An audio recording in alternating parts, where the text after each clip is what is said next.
Hoje é dia de receber nosso colunista das quintas-feiras, o empresário Roberto Cavalcante.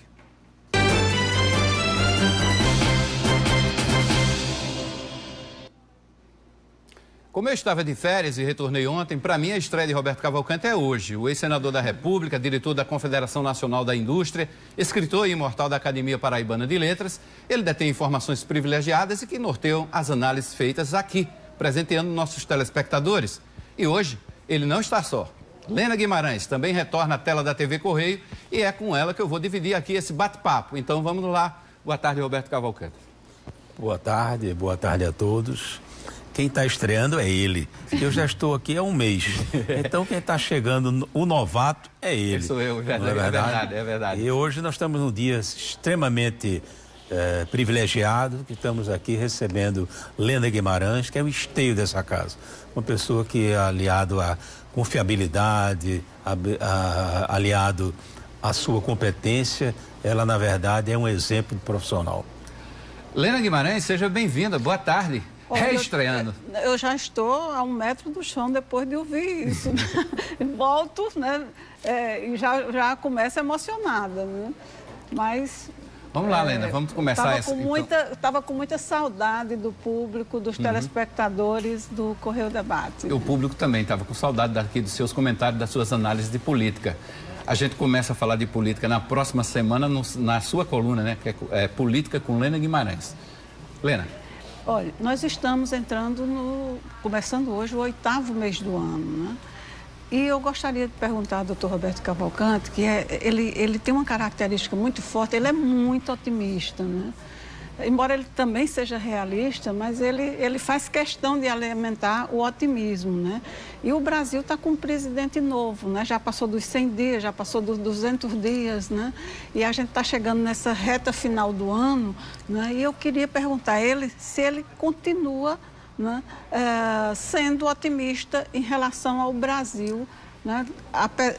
Em função de tudo o que aconteceu já esse ano, né? Você acha que a economia do nosso país ela vai deslanchar a partir de agora, né? Olha, o país é como um foguete. Ele tem o seu período de aceleração. Ele pode ir para a estratosfera e sair da gravidade terrestre, mas ele faz isso através de um ganho constante de velocidade. O que nós temos hoje é a constatação que em apenas 213 dias de 2019, de mudança de governo, todas as medidas tomadas, elas visam simplificar, desburocratizar, descentralizar as atividades empresariais. Então, indo exatamente ao encontro dos anseios da classe empresarial. O empreendedor, qualquer que seja o tamanho, ele pode ser um microempreendedor, ele vai colocar um salão de beleza na sala ou no quarto desocupado da sua casa para poder, com essa microempresa, ele ter uma receita própria. Ele, quando cresce, ele vai ter que ter um auxiliar. Ele aí vai pesar se esse auxiliar, ele contrata ou não contrata, se oficializa ou não oficializa. E o Brasil estava montado para a ilusão, para a falsa imagem de que haveriam direitos que seria, ao ter uma carteira assinada, o funcionário teria uma série de benefícios, de direitos. Uma confusão entre o que é direito e o que é obrigação. Na verdade, todos os instrumentos, eu há poucos minutos aqui comentava de que a regularização e a simplificação das NRs são normas regulamentares que previam para o campo industrial que uma máquina vendida ao mundo todo, um tear produzido na Suíça, uma máquina injetora produzida no Japão, uma máquina hidráulica produzida na Alemanha, países que têm a maior credibilidade e o maior relacionamento com a operação de suas fábricas. Elas chegavam aqui no Brasil, estavam inviabilizadas, porque a NRX, citando, por exemplo, a NR12, exigia que na lateral de tal equipamento, a 1 metro de distância, tivesse um botão vermelho e tal. Só que o botão da máquina suíça não era a 1 metro, era 90 centímetros e era amarelo. Pronto, aí tinha que fazer, essa máquina não podia operar no Brasil. Então, no Brasil tem exageros cartoriais, exageros de grupo que procuram se beneficiar, colocando dificuldade para obter facilidade. A corrupção vem exatamente disso, de nós sermos cercados de dificuldades para poder, através desses caminhos, obtermos as facilidades. Essa é a minha opinião. Eu acho que o Brasil... Ser empreendedor, você tem que ser otimista. Então, eu nasci otimista, me criei otimista, passei vários anos como empresário, tolhido na capacidade de empreender por governos que não tinham uma visão empreendedora, tinham uma visão de criar uma estrutura gigante de Estado, para esse Estado, nas tetas desse Estado, as lobas a se amamentarem. Na verdade, quem paga esse Estado, essa máquina que seria supostamente fomentadora de empregos, são os efetivos empresários, os efetivos trabalhadores, aqueles que geram impostos, aqueles que geram contribuições. Então, há uma reviravolta no conceito de gestão pública. E eu estou extremamente otimista nesses 213 dias. Mas tem mais notícias boas na área da economia, não tem? Quer dizer, a queda dos juros, né, da Selic... É porque todas as medidas, nós abrimos os jornais, é porque uma parte da imprensa, ela resolve, por obrigação de não ter a omissão, bota lá embaixo. E a manchete é sempre uma manchete destrutiva. Eu não vou descer ao mérito do presidente ou não presidente, onde eles estão focando. Todos os dias tem um escândalo, todos os dias tem um fato negativo. Mas não é ressaltado, não são ressaltados fatos positivos. Nós tivemos, nas últimas 24 horas, a redução da Selic. É 0,5%. É 0,5%. Para brasileiro parece que não é muito. Mas 0,5% lá no exterior é tudo, porque os juros mundiais às vezes são até negativos. Então 0,5%, que é uma redução de 6,5% para 6%, vai dar um alento. Isso não tem uma resposta imediata, isso não acontece de uma hora para outra, isso acontece na maturação desse efeito. As simplificações das NEs acontecem ao longo do tempo. Então nós, como brasileiros, conscientes, vamos ter que aguardar que todas essas correções de rumo do Brasil vão surtir efeito lá na frente. O efeito não é imediato, não é uma torneira que se fecha e que se abre. No Congresso Nacional, 2 grandes temas, a reforma da Previdência, a reforma tributária. Aí a gente pode ter 2 visões distintas do empresário, que também já foi senador da República, sabe como é que tramita essas situações dentro do Congresso Nacional, e da colunista política Helena Guimarães. Essas 2 reformas, Previdência e Tributária, são 2 reformas primordiais, essenciais para dar continuidade a esse projeto, doutor Roberto. Eu tenho sentido, Helena, que no Congresso Nacional existe uma intenção reformista. Isso é muito bom. E nós conhecemos política e sabemos que ser reformista não significa necessariamente aprovar tudo que o governo deseja. As conversações, as negociações e até o próprio direito de cada um ter o seu livre-arbítrio, ter a sua consciência política, econômica. Mas eu percebi nessa minha última visita, eu cheguei de Brasília ontem à tarde, eu percebi que nós estamos caminhando para dar soluções. Talvez temos que a sensibilidade, a inteligência de fazermos isso ao longo de um determinado período. Não o período que está previsto.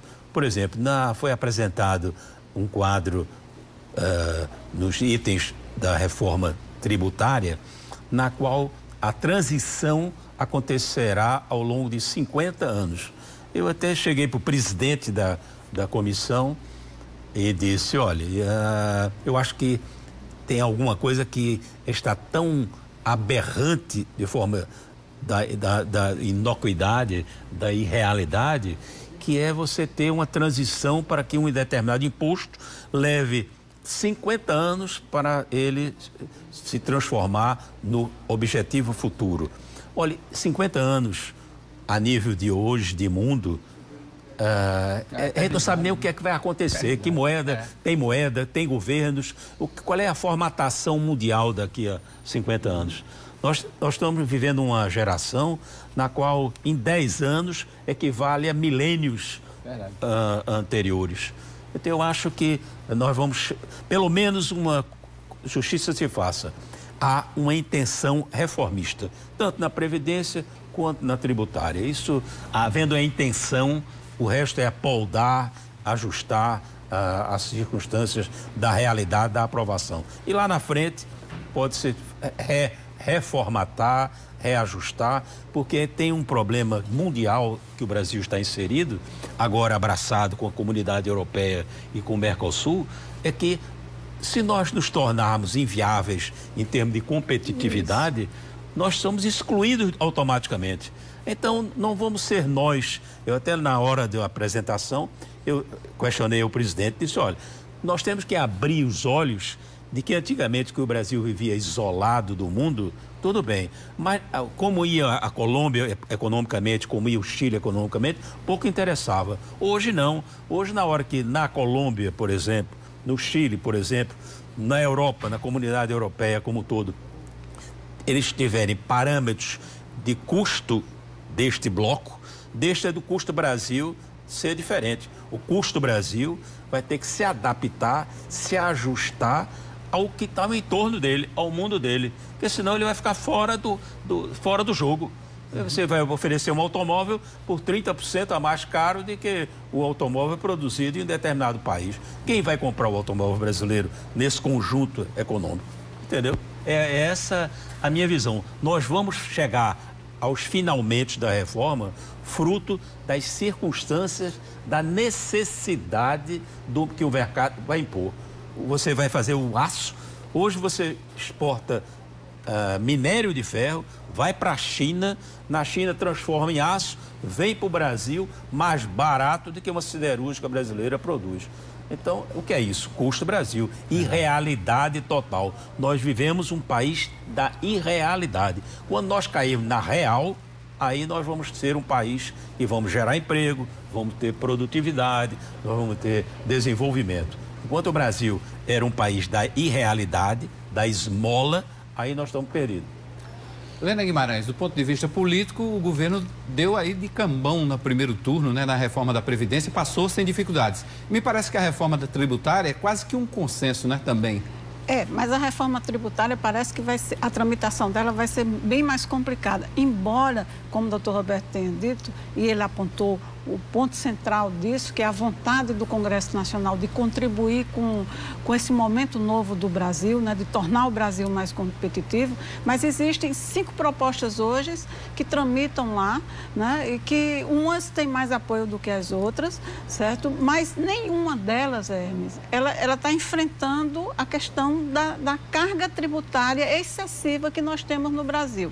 O cidadão brasileiro, você que está em casa, né? Você compra um pãozinho, o imposto sobre o pão está lá embutido no preço. Você compra uma bicicleta para seu filho, se você botar mais R$30 sem os impostos, levariam 2 para casa. Você vê o absurdo que é. Tem produtos como creme dental, produto de limpeza, de higiene e limpeza, que é mais de 30% de imposto sobre consumo. Né? No resto do mundo, o imposto sobre o patrimônio e o imposto sobre renda é que são os impostos mais elevados, não o imposto sobre consumo, que penaliza principalmente as populações, né, mais carentes. Né? Para você ter uma ideia, neste ano, a carga tributária no Brasil já passou, e a gente ainda está no 8º, vai estar começando o 8º mês do ano, já passou de 35%. Quer dizer, nós trabalhadores brasileiros, trabalhando do dia 1º de janeiro até o dia 2 de junho, só para pagar impostos, mais nada. A partir de agora vai trabalhar para o cidadão. E nessas propostas, nessas 5 propostas que tramitam no Congresso, não está claro em nenhuma que vai haver redução de impostos. Tá claro. Acho que Lena tocou num aspecto aí importantíssimo. Nós estamos trabalhando em modelos. Os modelos visam a simplificação aparente dos impostos, fundir tais e tais impostos, ser um imposto X e tal. Só que eu não vejo nenhuma proposta inserida, nenhuma declaração concreta de que nós vamos que baixar a carga tributária. Isso. Não, vai ser dado o arbítrio do governo federal estabelecer que a alíquota, dentro da simplificação, olha, nós pagávamos X de tal imposto, X de tal imposto, somado dá tanto, nós vamos pagar. Quando somar, caberá ao governo federal, e você sabe que governos, qualquer que seja ele, eles são arrecadadores. Isso. Vai caber aos governos estaduais e aos governos municipais estabelecerem suas alíquotas. Todos, ao estabelecerem as suas alíquotas, vão sempre trabalhar com a margem de tolerância. Não, vamos botar 12 porque paga. Aí o outro diretor da arrecadação diz, não, vamos botar 14, porque com 2% de margem pode ser que tenha uma quebra e tal. Não vão vir propostas para reduzir a soma, a carga tributária. Então, Lena, te parabéns, mas na verdade, o que nós temos que pensar é na viabilidade do país. Custo Brasil. Enquanto nós não derrubarmos o custo do Brasil, nós não chegaremos a lugar nenhum. Por enquanto, nós estamos gerando um bolsão de desempregados, um bolsão de empresários que não querem empreender, querem fazer aplicação financeira, porque está visto pelo lucro dos bancos que o melhor negócio do universo é banco. Então, o que é que acontece? O mundo vai assistir o Brasil empobrecer. Ele não vai transacionar. Quando ele vem aqui, ele vem para arrasar. E na hora que existe propostas, agora hoje mesmo, ontem para hoje, 24 horas, já tem o governo americano junto com o governo brasileiro para fazer também um bloco, os Estados Unidos se incorporar a esse bloco. Então, na hora que nós tivermos a competitividade americana, a competitividade europeia, a competitividade dos países da América Latina e o Brasil se isolar com uma carga tributária que inviabilize o país, nós vamos ter que um dia cairmos na real e fazermos que o Brasil tenha um custo que gere competitividade. Sem isso, mudar as letrinhas, fundir impostos para tal, Lena, de parabéns, porque nós não vamos chegar a lugar nenhum. Eu tenho um exemplo, viu, doutor Roberto, de um colega que ele queria comprar um computador, queria comprar um tablet e queria comprar um telefone, um smartphone novo, né? E aqui no Brasil era um absurdo. Ele foi para os Estados Unidos, comprou os três por preço menor, por 80% do preço que ele ia comprar só o computador aqui no Brasil. Isso é um bom exemplo. Por quê? Por conta dos impostos, que são excessivos. Não é, o preço do produto é o mesmo, mas quando aplica-se os impostos, né, inviabiliza o brasileiro até consumir uma tecnologia nova que pode ajudar o país, né? Com certeza. Doutor Roberto Cavalcante, Lena Guimarães, obrigado aí pela participação. Obrigado. Já acabou, que pena. Nosso tempo. Toda terça, Lena Guimarães vai estar aqui com a gente, com Lena Guimarães comentando política. E nas quintas-feiras aqui sempre, Roberto Cavalcante comenta. Mais uma vez, muito obrigado. O privilégio é nosso. Doutora Lena Guimarães, obrigado também. Obrigada, digo eu, viu?